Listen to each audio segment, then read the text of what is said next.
This episode of Elevate Your Leadership has been brought to you in part by iFly Virginia Beach Indoor Skydiving. At iFly Virginia Beach, we bring people together through the dream of flight. Check out our corporate events to include on-site leadership training. Visit iflyvabeach.com. That's iflyvabeach.com.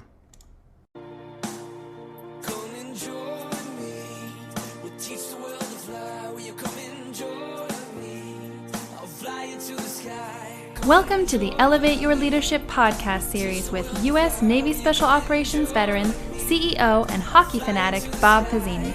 Bob discusses leadership, success, failure, defining moments, and hard lessons learned with guests who are intentional in their approach to leadership. Leadership is a perishable skill. Use it or lose it.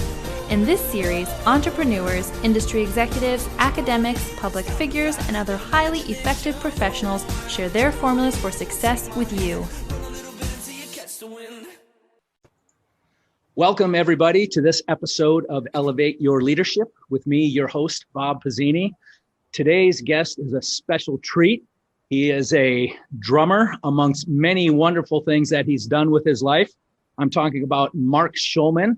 Mark has enjoyed an unprecedented career over the last 30 years as a first call drummer for world-class rock and pop artists.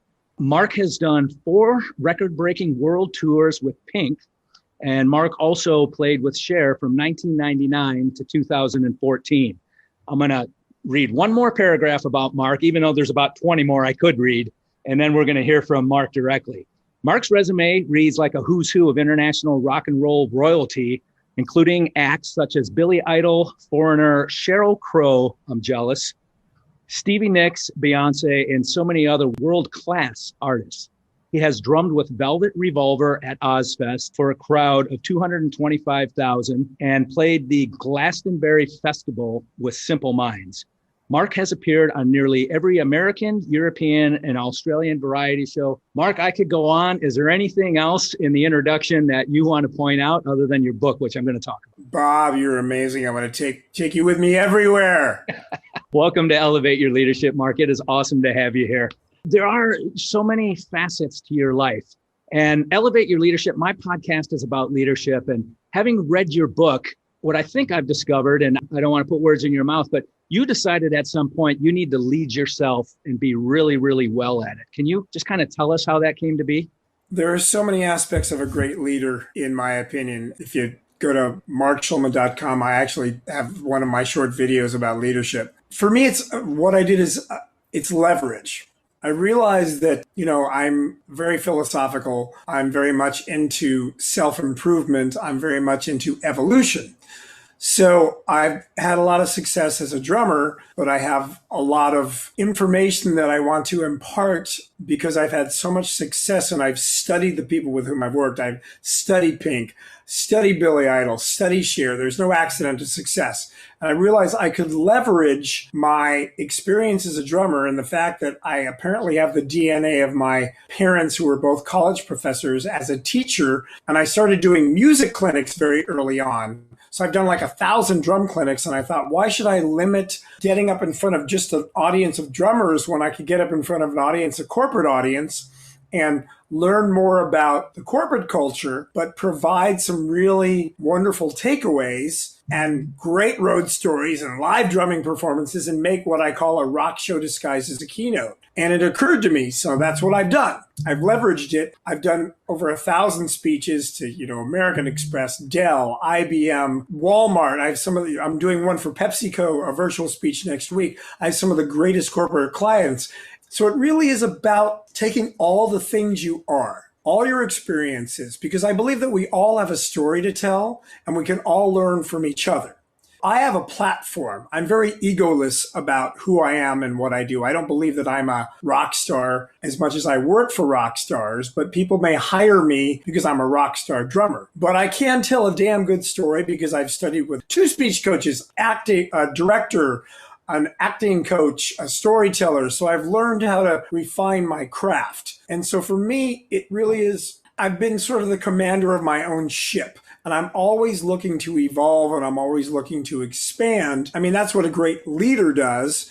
and I'm always here to be of service. I look at everything I do as being of service, whether I'm on stage, when I'm playing with Pink. When I'm on stage, I'm of service to Pink, to the band, to the dancers, to the singers, to the audience, to the crew, to everybody, because I'm the foundation. And for me, the way that I look at it, I love Simon Sinek's viewpoint that great leaders eat lunch last.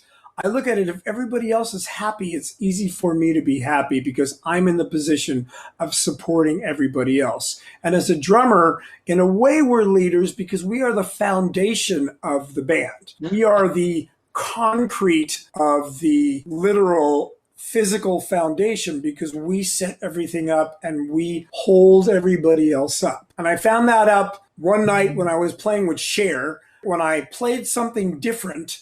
When the dancers were up doing aerial stunts, I played something different.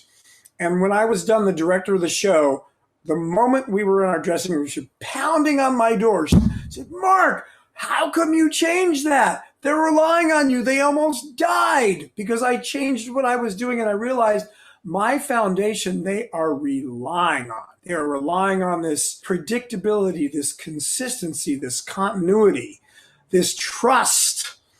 And that's all the same thing that a great leader possesses. You're hitting the canons of leadership, in my opinion. You mentioned a couple things that are just key in my approach to leadership. I own a company. I have 35 employees. I served in Navy Special Operations for 26 years. You mentioned a ship. So the commander of a ship needs a course to steer and needs a port to be headed to. He needs to be on course and he needs someplace to go. And I butchered a quote by Henry Adams along those lines. And then you mentioned foundation, and that is so critical. And you mentioned a leader being stable and providing that foundation. It's so critical. One of my comparisons, one of my analogies is a leader has to have a solid foundation, a foundation that's very deep and very wide, much like a skyscraper. And that foundation often goes unseen, but without it, the skyscraper will topple and so will the leader. And fortunately, I've seen leaders who didn't have that really deep and wide foundation over the years. There's so much you got going on. I want to talk about your book real quick. It's an incredible book. What I like about it, it's not 200 pages, or maybe it is exactly 200 pages, but it's less. I try to make it. I believe in brevity. Say as much as you can and take up as little of people's precious time as you can. You did it well in this book, Conquering Life's Stage Fright. In the book, part of your brevity is you broke it up into like 5 sections, but the 3 kind of meaty sections are clarity, capability, and confidence. And how did you, especially with that story in the beginning of the book, how did you, section the way you approach leadership and public appearance into those 3 things?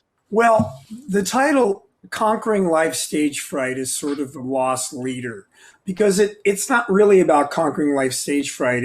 It's the subtext, 3 steps to top performance. Because I do talk about stage fright as the metaphor, quote unquote, but I call it the 3 C's: clarity, capability, confidence. And this applies to leadership. This applies to followership. You need extreme clarity on everything you do. The more absolutely pinpointed that clarity is, then you understand. Clarity is understanding exactly what it is you want to accomplish. Capability, once you are clear, you know exactly the actions that you need to take based on that clarity. And you need to develop that capability. You need to develop Gladwell, well, he stole from somebody else, but Gladwell's 10,000 hours or more. Because this leads you to absolute confidence. 3 C's, clarity, capability, confidence. Confidence is what you want to have, because when you're confident, that means that you have done the work. You have a very clear understanding as to what it is, why you've done the work, and where you are going, and what the outcome you need to accomplish. And it's real confidence as opposed to false confidence. False confidence is very, very dangerous. So if you look at that sort of triad as the basic tenet for anything that you're doing, you can create success. And I talked initially about the book. The impetus for the book was me failing this audition horribly. That was the bad English audition, right? It was for bad English supergroup because I didn't know what I didn't know. And I realized I didn't have clarity on what I lacked. I was incredibly nervous, so I had a lot of stage fright. I also was rushing horribly. So my internal sense of meter was not established, which for a drummer is paramount. So I thought I was going to get the gig. I thought that was going to be the defining moment of that day. But the defining moment was when I miserably failed and I realized, okay, I'm either going to step off the stage or I'm going to use this as a great failure. You know, all the great entrepreneurs and great leaders talk about if you're going to fail, fail big. Well, I failed big, but I made two commitments, two promises to myself. One is I would learn how to, nobody would ever tell me that I am speeding up or slowing down unless I want to speed up or slow down. So I worked my butt off, spending 2 years just developing an enhanced sense of meter and time.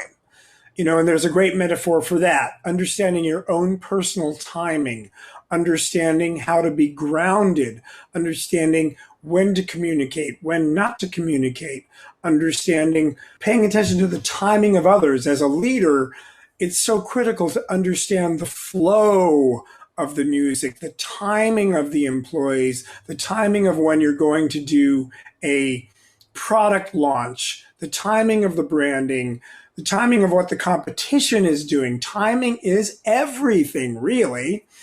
And my second commitment I made to myself is I'm going to transform my fear into confidence. And that took a lot of work, a lot of inner work, a lot of understanding and doing the work. In other words, clarity, capability, reading, becoming capable, truly understanding what motivates other people, understanding my why. You know, I talk about the difference between passion and purpose. We all need passion. Passion is what drives us. Passion is the activator, the motivator, the driver. But passion is fleeting, because what happens when the passion wears down or you can't muster it up or, God forbid, it wears off? Well, there's an expansion of passion, and that's purpose. Because passion may be how we play it, quote unquote, like as a drummer. It's not about what I play, it's how I play it. Purpose is why we do it. What's your intrinsic motivation? You need to constantly be in touch with your why and understand the why is the nuance. For me, for the rock star performers, for the greatest performers, every detail is critical. We pay attention to every single moment. And the great leaders are understanding and noticing the details and the nuances that others don't notice. The devil is in the details, as they say. You know, you hit some keys there, keys with me in the way I approach leadership. You talked about defining moments. And when I deliver the Elevate Your Leadership experience to my clients, I talk about a defining moment during my military career, and I give everybody 24 hours to think about their defining moment and share that with the group. But the point of that defining moment is when these very significant things happen in our lives, there's a lesson to be captured. That, you know, defining moments will change the way you approach things. Obviously, that bad English audition that didn't go your way was a defining moment for you, and you had two tangible takeaways that were with you in probably everything else you do. In my military career, during a diving operation in the Gulf of Mexico a number of years ago, the commanding officer directed a change in what we do and how we do it.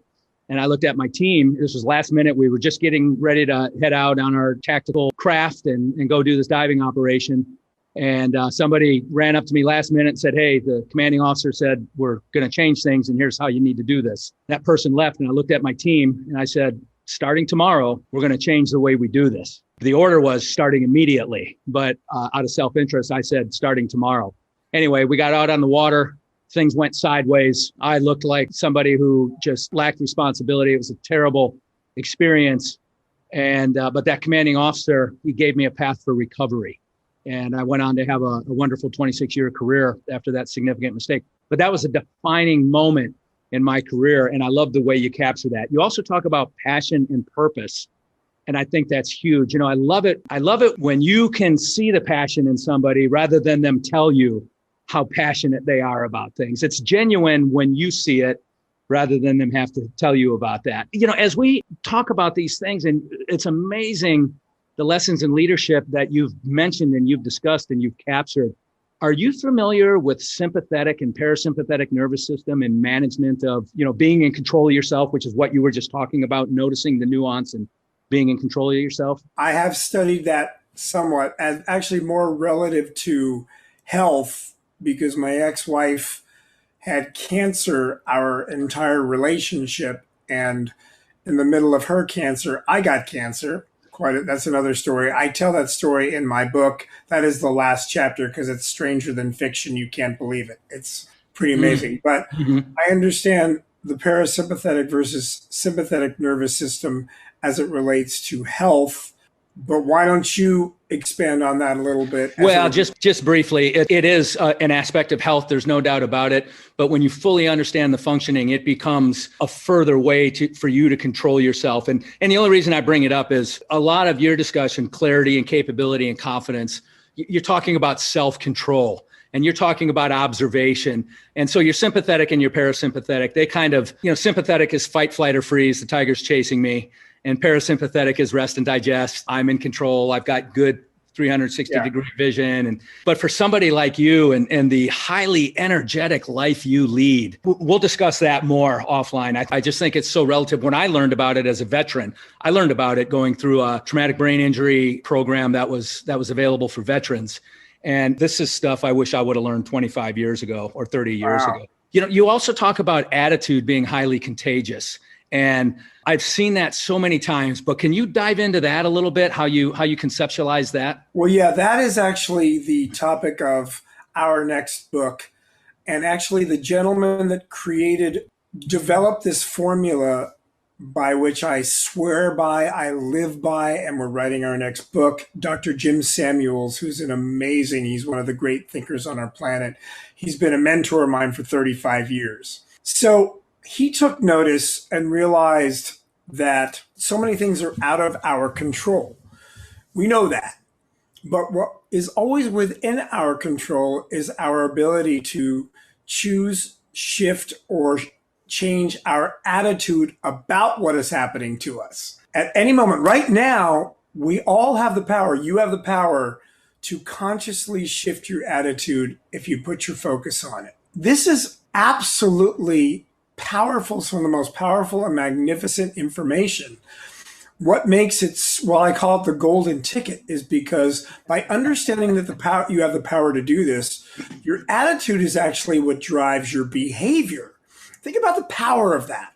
So if you shift your attitude from one of scarcity to one of abundance, to one of lack to one of gratitude, to one of I have to do this to I get to do this. These are some of the attitude shifts I talk about in my speech.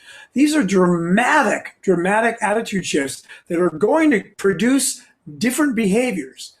And by adjusting your behavior, you're producing different consequences or outcomes of your life. It's a very simple formula. Attitude times behavior equals consequence. A times B equals C. So our next book that will come out this year is all on the power of attitude. And we interview some incredible thought leaders in all fields, everybody from Judd Apatow to Howie Mandel, to the late Tony Hsieh, to the ex-CEO of Kodak, Jeff Clark, to Martina Navratilova. You got it. To Grant Cardone, Seth Godin's in it. We've got all these amazing thinkers and some great athletes. So they talk about the power of attitude. And I got them to think about when there were times in their life when they made conscious attitude shifts, both positive and negative, because it can go either way. That unto itself is a great leadership tactic to explain to people so they understand that they have the power at any point to shift their attitude. And your attitude is very contagious. It affects everybody around you. And we know that because if you walk in with an attitude of positivity and possibility, as an example, or an attitude of, I'm here and I get to do this interview rather than I have to do this interview. They're very different origins of viewpoint. They're very different tenets. So it really gives you enormous power. And then we go into great detail on how that relates to everybody's basic MO, modus operandi, and how you can shift your MO, which shifts your attitude. And it can go very, very deep, but I like to keep it very, very simple. Just understanding that you have that power, especially during this pandemic, because there is so much focus and so much challenge in the midst of the worst challenges and the most desperate situations. You can still have hope and generate internal happiness. And that is an attitude shift. And that you are all capable of. Now, I'm not saying it's easy, but the greatest things are not necessarily easy. They're just possible. So I want people just to understand the possibility. Yeah, having hope, dreams and hope, if you will, I think is critical to having high energy and just getting out there and getting after it every day. You kind of got back to the way I think of the foundation of leadership. You want to be that consistent, that same person every day. You want to be reliable. You want people to interact with that same positive attitude. People want to know that they're getting the same kind of steady, positive person on a regular basis. And that is huge. And it's not easy to do that every day, like you said. It's concentrated, and it's beyond simple positivity. It's about specific characteristics that you're creating. If you're creating stability, if you're creating consistency, if you're creating the decision to communicate concisely and with authority, these are conscious decisions. And you might learn them. They might just become a part of your natural sort of character and personality, but they still are attitudes. You mentioned COVID. Let's just talk about that a little bit. I mean, you are used to traveling the world with 2 full-time jobs that I can ascertain anyway. One being world famous rock and roll drummer, and the other one being a motivational speaker. I don't think really says. I call myself an activational speaker. Exactly. Again, because you bring that energy and you bring your drum kit, literally. So first tell us, outside of COVID, what does an experience look like when Mark Schulman shows up to be that speaker? And then tell us what you've been doing with all this COVID stuff. Well, part of my attitude as a speaker, there are 2 basic attitudes I have. One is I want the client and the meeting planner to walk away thinking Mark was the easiest person I've ever worked with. He made the entire experience so easy and so joyful for everybody. Because especially as a rock star, a lot of times they expect the ego to go along with the rock star. So I want to completely destroy that prejudice. So that's my first desire. My second thing I tell them is from the moment that plane lands till the moment I get on the return plane, I am yours. Whatever you need me for, I am here to be of service. When I talked about being of service earlier, I was serious. I truly believe that everything in my life is about being of service. Everything I do. And if I look at it that way, then I become of more value. It humbles my ego and it enables me to be more empathetic and pay more attention to others' needs and others' wants. To be of service that's something, it took me a long time to figure that out. We're going to take a quick break for capitalism, and we're going to come back and continue Mark's concept of being of service. And we are back. And we were talking about being of service. Mark, I believe in the book you talk about your father being a PhD. I think he was an English major. Is that right? Yeah, he had a PhD in grammar and composition and wrote 4 college-level grammar books. Wow. So I was a grammar tutor in college. Oh, cool. I inherited the grammar gene. Well, that certainly has to help shape who you are today. That's super cool. But that service attitude that you have, that part of your DNA, being of service, do you think some or a lot of that is rooted in your upbringing? Yes and no. I don't think it's part of my DNA. I think it's a decision. It's an attitude. Okay. It's a decision that I've made. I don't think that I was very service-oriented as a kid or even as a teenager. I think I was selfish. I think I was a bit of a brat. And I think that at some point I realized that I could be of a lot more value by being of service. So these were decisions that I made. I mean, my parents were lovely people, and they were very service-oriented. They were teachers. I mean, to be a teacher alone, to decide on that profession, to take that pay cut based on what you can do, is, you know, that you are a dedicated servant. I mean, to be a teacher is one of the most honorable jobs, one of the most honorable positions one can take, because you are constantly of service and you're paid shit as a result. Like, teachers should be paid what doctors get paid. And I feel that it's disproportionate. So by nature, they have that service gene. It just took me a while to kind of get there. Well, guilty as charged as well. It does take a while. You know, they say the more you give, the more you get. And that's just been my experience. Well, it feels good. You are like, That's right. You are getting surges of serotonin and dopamine because you're giving.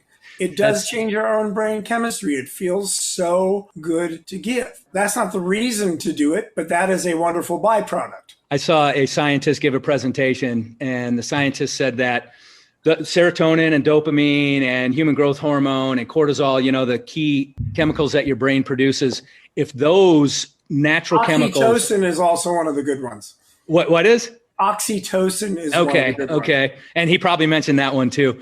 But he said that if the elements of those exact chemicals could be in a pill, that would be the most powerful pill for the brain on the planet. In other words, the brain produces the most powerful chemicals that your brain and body react to. So that second part of the question there, what have you been doing since this whole COVID thing, being somebody who's used to being gone quite a bit? Well, one of the things I talk about in my speech is, you know, in the month of March and April, I had 19 speaking gigs vanish. Now, that's scary. Sure. And I'd never done a virtual presentation because I do what I call a rock show disguised as a keynote with drumming and interaction and all this high energy stories. And I'm the live guy. So I came to the conclusion after doing a lot of studying that our success, so much of our success is based on one thing, how we manage change. We either embrace it or we resist it. So for a few days, I was resisting the hell out of it. I was anxious. I was afraid. I was telling myself this story that I could never do a virtual presentation. I woke up one morning. I said, "You're being pathetic." I said, I shifted my story. I decided to embrace it. It was like magic. The moment I decided to embrace it, I had this flood of creativity and solutions. All of a sudden, I got so excited, so motivated to put together the most badass virtual speech I could. I learned about cameras, about lights, or got a tech to help me. We had just, as luck would have it, built this annex to our house, which was a portrait studio, this huge, big, white, fully lit room. I got adjunct lighting. I worked with a tech. I put together a virtual presentation, and now I'm giving dozens of virtual speeches to some very happy Fortune 500 clients. So I embrace the change. Now, we're not out of the woods. So some days I wake up and I'm still resisting. So I remind people, you always have the power to move from resistance to embracing. And we still need to, because we're not out of the woods. Because when you embrace, you shift your attitude essentially, and you start focusing on what you're capable of as opposed to resisting what you're afraid. I'd much rather be the cause of what I want than the effect of what I do not want. So that's what I'm doing. And fortunately, Pink's off this year. There's no live shows scheduled. That's out of the question yet. So I'm writing the next book on the power of ABC. I'm doing virtual speeches. I'm working with some organizations. One is Healthcare Workers Rot, to raise money for healthcare workers. I did a big cancer benefit for a friend of mine. I'm spending lovely time with my 10-year-old daughter and my wife. I'm doing a lot of recording in my recording studio that I'm in right now. I'm not even in. I have a video studio and a recording studio. Super cool. I was going to ask you what that background was all about. And I'm doing a lot of podcasts and trying to be of service as much as I can. The background is my control room of my recording studio. Super cool. So background here, I'm in the boardroom or my conference room at iFly Virginia Beach indoor skydiving. Yeah, and I see like a stage and a flag and curtains. And you're very eloquent. You got me beat. This is a beautiful boardroom that overlooks the ocean front. Right there in front of me is the Atlantic Ocean, the ocean front, the hotels. It's a beautiful view. And Elevate Your Leadership was designed to take place here in this boardroom. And then we have the flight experience. You know, you talk about comfort zone quite a bit. And when I put Elevate Your Leadership together, the metaphor with the flight experience is that we get outside of our comfort zone, right? And I can't wait, man, brother. I'm there. Like when COVID's done, I am there. And bring your family, because kids just come alive. Families come alive, really. We changed our mission from delivering the dream of flight to bringing people together through the dream of flight, because we just see it every day. It's so super cool. That's awesome. I love it. Yeah, super cool. So what's next then? What's on your plate? What's on my plate is more virtual speeches, finish the book, do more sessions, and prepare for the live, because now I'm getting a lot of clients that want to go live again. I mean, there's a light at the end of the tunnel. According to Fauci, by April, we'll have enough vaccines in the country. Distribution's another deal, but we'll all be vaccinated. We'll be able to get back out. I think that there is this incredible thirst and desire for people to get back together again. So I'm very optimistic about conventions and concerts. The two businesses I'm involved in, the conventions business and the live touring business, have been on hiatus. Yeah, shut off, basically. Come back, I think they're going to come back like pow. So I'm optimistic about that. I know that the latter part of the year is going to be great. We're looking forward to traveling. My wife hasn't seen her Swedish family in a year and a half. I mean, there's a lot to do. I'm optimistic about all of it, being of service to others and spreading the love and doing as many podcasts as I can and being of service. That's my goal. I think you're doing a great. Staying healthy. Yeah, definitely staying healthy. You got to stay on top of that. Well, I think you're being of great service. First of all, to me personally, for coming on Elevate Your Leadership and having this discussion. And I know through some of the other things you're involved with, you are a very giving, very service-oriented person. And just real quick, I'll tell people I met Mark about 3 years ago. He was doing a concert with Pink in Washington, D.C. He had a very busy schedule, but he agreed to come and meet with a small group of us, spend a full day with us. And it was just very gracious and very giving of you. And I think I thanked you then, but I'll thank you again. That's what we do. At least that's what I think we all should be doing. I try to do it myself as much as I can. How do people track you down? I mean, I've looked at your web presence, your social media presence. It's huge. You talked about those tracks that you make, and every one of them is like super, super cool and high energy. But how can people track you down? Well, Mark at markschulman.com, and it's MarkSchulman. I do a weekly video. You can join my newsletter. I'm on Instagram at MarkyPlanet, MarkyPlanet. It's also my handle for Twitter. I'm on LinkedIn. I'm on Facebook. And you can email me personally, Mark at markschulman.com. I answer every email. Might take me a month, but I do, because I like personal communication. That's I like awesome. to be accessible. I think it's important to be accessible no matter what stage of your life you're at, no matter how much celebrity you've experienced. More of that giving and more of that service orientation. I'm going to hold your book up one more time, because it's just a cool, quick, easy read. And that's available on Amazon, Conquering Life Stage Fright. And look out, join my newsletter, because the next book on attitude is going to blow your mind. Mark Schulman, thank you so much. It's a pleasure to talk to you, and I can't wait till we can see each other in person again. Bob, you rock. Thank you, sir. Cheers, have a great brother. day. Thanks. Thank you for listening to the Elevate Your Leadership podcast. To contact Bob directly or to learn more about how Bob can advance you and your organization through leadership training, team building, executive coaching, and public speaking, visit robertpizzini.com. Robert, Pizzini.com, and connect with him on LinkedIn.